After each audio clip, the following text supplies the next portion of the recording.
Hi, I'm Lee Edwards. There are many issues facing our nation today. Issues such as global warming, the rising cost of fuel, education, foreign relations, and taxes. But what about the lives and safety of our youth? More specifically, school safety. Every morning, parents across the nation drop their children off at school, expecting them to be safe and come home at the end of the school day. That was not the case for some parents at Sandy Hook Elementary School in Newtown, Connecticut, where a school shooting occurred on December 14th, 2012. And as I was running, I just kept thinking, I'm coming for you, honey, I'm coming. And I got to the firehouse. We had no idea at that point. We thought, okay, we're just waiting. The reports are that one or two people may have been injured. I walked around the firehouse. It's like, maybe she's in there. Maybe she's there.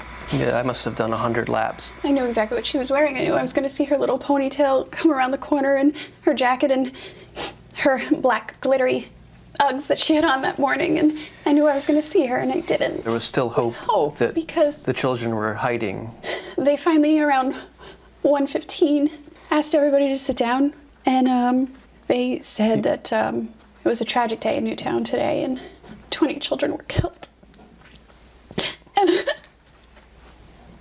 they still didn't tell me my little girl was gone. There was so much panic and confusion when that announcement was made. The life was just sucked out of everyone in the room.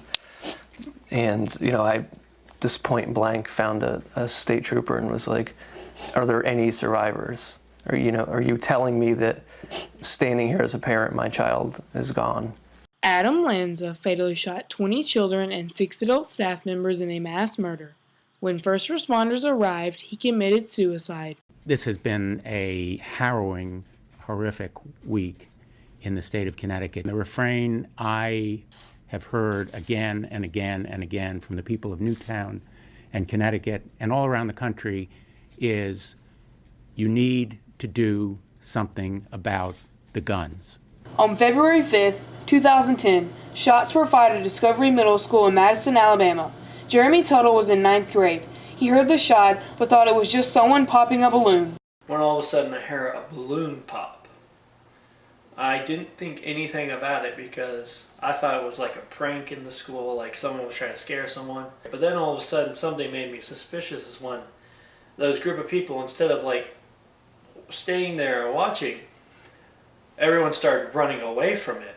Made me wonder what's going on. My best friend Jordan Shelton, who was behind me, didn't have a good feeling about it. Instead of letting me go, he grabs the back of my book bag, starts pulling me with me, and he pulls me into another classroom.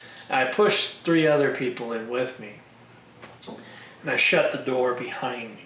I noticed that there's a substitute teacher there instead of our normal teacher there, and I go to her and I ask her, we need to lock the door, where's the key?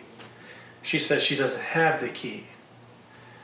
And so, I don't know what made me think about this, but I went over to the door and held the door shut, told everyone to get into the corner and be quiet. And I stayed by the door and held the door handle like this without being seen through the window. And I held it until we were told by an officer to go into another classroom. On that day, Heyman Mamon shot and killed Todd Brown.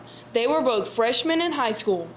It had a lasting impression on me in the sense that I've always seen, everyone saw death as afar. Then when it came that day, it made death seem more like he was sitting right next to you, waiting for you. The situation that happened in Madison at Discovery Middle School was certainly tragic, and I represent part of Madison City and a lot of the children that live within this Senate district that I represent. Since 2007, according to the FBI, there have been 146 reported mass shootings. Far too often, a large contributing factor to this recent surge in violence is untreated mental illness. Walks in the door real fast. Didn't say anything. All he did was bang, bang, bang, bang, bang, bang, bang, bang, bang. Shot a girl here, shot a girl there, shot the instructor. Shot the guy who was first seat, front row, first seat, right by the door. Shot him side of the face. And while I was ducking and trying to get down and hide underneath the double wide rows of desks, or column rather, of desks, he's walking around, bang, bang, bang, just shooting, unloading, and somewhere along the way, he ran out of rounds, emptied his magazine, slipped in another one, in a matter of 1.5, 2 seconds, went back to work. Bang, bang, bang, bang, bang, bang. I mean, one of the worst things a human being could smell is death. Number one thing that could be done by Congress is to fund nationwide school resource officer programs.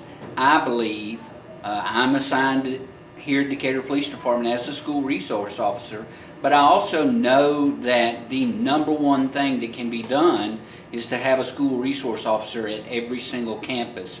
So I believe what Congress can do is to make that a necessity, that every school must have a school resource officer or a security officer of some type, and then I think the federal government should fund that in order to have that for even the smallest school systems, because some school systems could afford that, some couldn't. So I believe the funding should come from the federal government, and I believe that's the number one thing that we could do to impact students being safer on school campuses. It may take years to implement new laws concerning school safety, but without a doubt, it's one of the most important issues that we should address in 2014. The lives of our students are important.